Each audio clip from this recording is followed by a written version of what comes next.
दोस्तों, भगवत गीता में सनातन धर्म की नीतियों का स्पष्ट वर्णन है। गीता में 18 अध्याय और 700 श्लोक हैं। इसी ज्ञान रूपी महासागर की कुछ बूंदें सार के रूप में यहाँ प्रस्तुत की गई हैं। इन बूंदों को अगर ग्रहण करके आप अपने जीवन को आशाओं से भरना चाहते हैं तो इस वीडियो को जरूर देखना और सुख एवं संपन्नता से भरपूर जीवन जीने की कला को सीख जाना। महाभारत के युद्ध के समय कुरुक्षेत्र की रणभूमि में भगवान श्री कृष्ण ने अर्जुन को जो उपदेश दिए थे, उन्हीं उपदेशों का संकलन है श्रीमद् भगवत गीता। असल में यह उपदेशों का संकलन प्रश्न और उत्तर के रूप में भी है।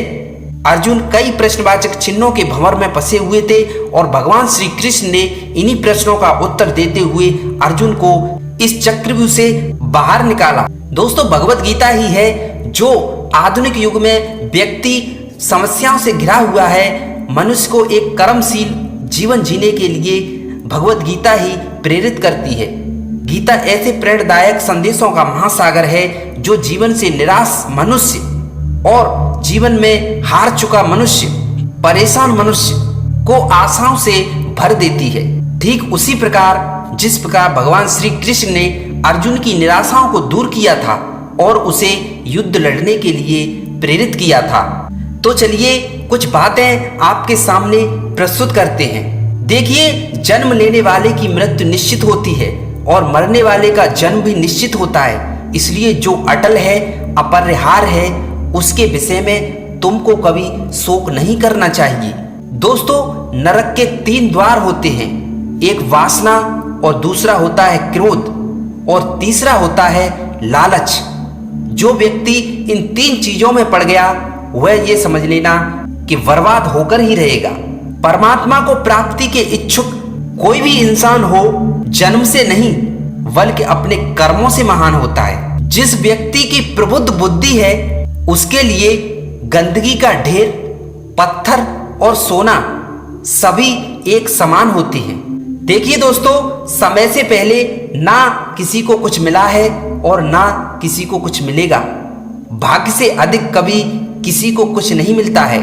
कर्म के बिना फल की अभिलाषा करना व्यक्ति की सबसे बड़ी मूर्खता होती है।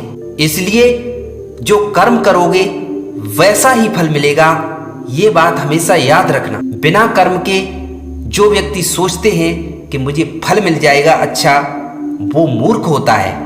जो व्यक्ति मन को नियंत्रित नहीं कर सकता उनके लिए उसका मन एक शत्रु के समान कार्य करता है।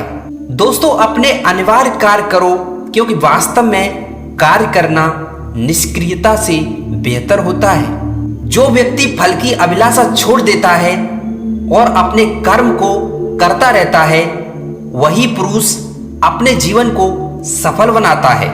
जो हुआ वह अच्छा हुआ और जो हो रहा है वह अच्छा ही हो रहा है और जो आगे होगा वह भी अच्छा ही होगा।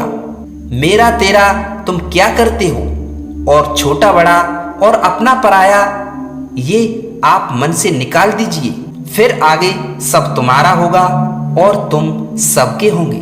धरती पर जिस प्रकार मौसम में बदलाव आता है उसी प्रकार जीवन में भी सुख दुख आता ही रहता है।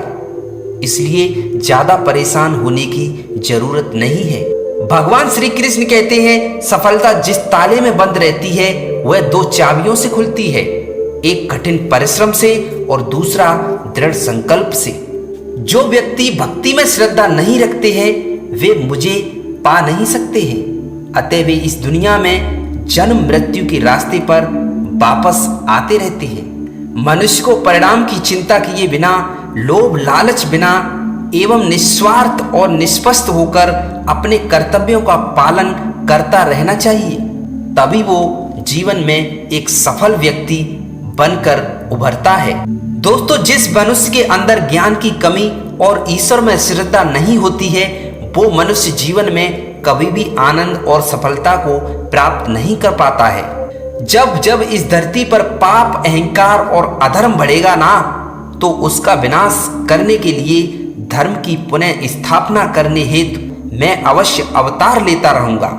ये बात श्री कृष्ण कहते हैं। जो होने वाला है वो होकर ही रहता है और जो नहीं होने वाला वह कभी नहीं होता। ऐसा निश्चित जिनकी बुद्धि में होता है उन्हें चिंता कभी नहीं सताती है। दोस्तों, मानव कल्याण ही भगवत गीता का प्रमुख उद्देश्य है।